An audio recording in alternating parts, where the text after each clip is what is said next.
Hey guys, we have the brand new iPhone 17 Pro Max in the cosmic orange color. I've been waiting for this for quite a while because I've not upgraded for about 2 years now, and I have the old iPhone 14 Pro Max and I've been wanting to upgrade, but then never thought it was good enough for me to upgrade. This time around, they've pretty much improved everything. For me, this is a great time to upgrade. And usually this is not the color that I go. So my color is a dialed down version of a black, or the different color that I had here. So this was one of the best colors that I could think of. And the blue this year didn't match my expectations, and I didn't want to go with the white. So here we are with an orange. Never thought I would own an orange phone, but then you never know, right? So let's unbox it. And today is the 19th, so this is kind of when everyone's getting it. I'm recording here in Toronto.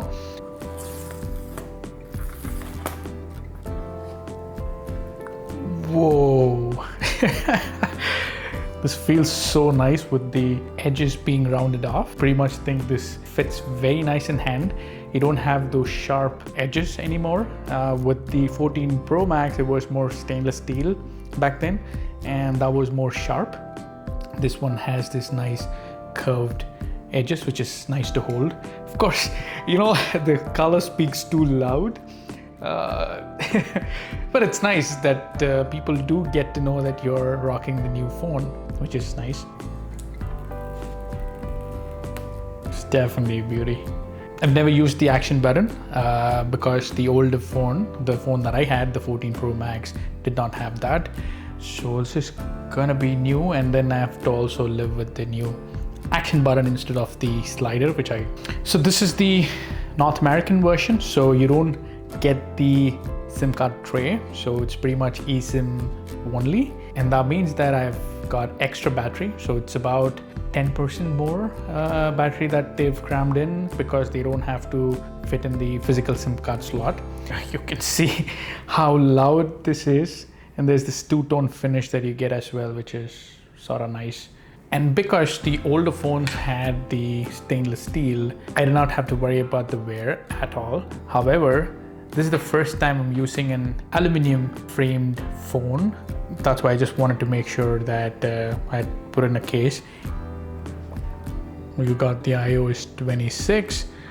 Anytime a new phone is launched, it's always being compared with the existing flagships or with its predecessor. In this case, it'll be the iPhone 16. However, most people don't upgrade it year on year. They upgrade it 2 years once or 3 years once maybe, because I'm upgrading from a 14 Pro Max onto the 17 Pro Max. So there's a 3-year gap there. So when you combine that 3 years of iteration, then you have a substantial leap, and that's what I wanted to showcase. Not that the iPhone 14 Pro Max is a bad phone, it's still a very good phone, very capable phone. It can still record 4K 60, and it still has the same 48 megapixel camera. The phone definitely feels a lot faster, and if you compare between the 14 Pro Max and the 17 Pro Max, the screen has gone from 6.7 inches to 6.9 inches, and the processor, of course, is from A16 Bionic to the A19 Pro.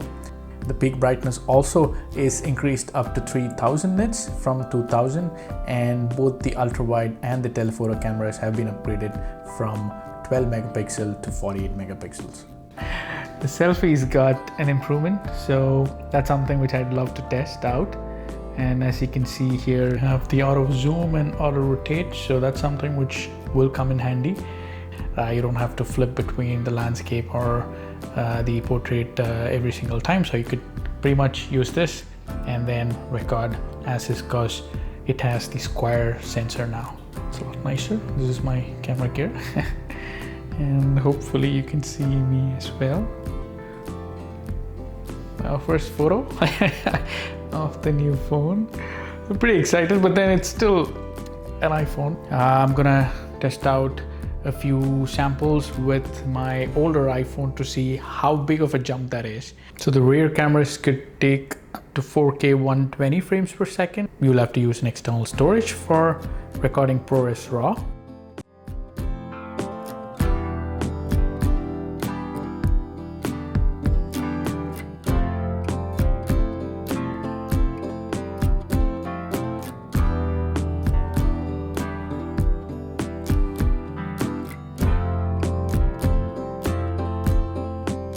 with both my iPhone 14 Pro Max as well as the brand new iPhone 17 Pro Max. And the front-facing camera has been upgraded from 12 megapixels to 18. Hopefully that translates onto the video, and you might be able to hear both the audios based on the cue that you can see in the video. So the audio is coming from either one of those. Hopefully the audio should increase because they do tout studio quality mic in the 17 Pro Max. Let me move around and see if in case I go to a more challenging light. Okay, if you see more colors here, is that showing any difference? Maybe.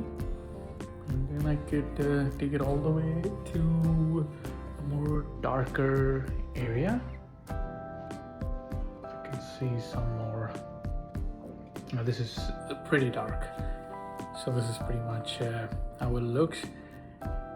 I could see a lot of noise in the 14 Pro Max, and the 17 is doing much better. Also is slightly wider.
So all in all, I can really appreciate coming from a 14 Pro Max. This has been a great upgrade.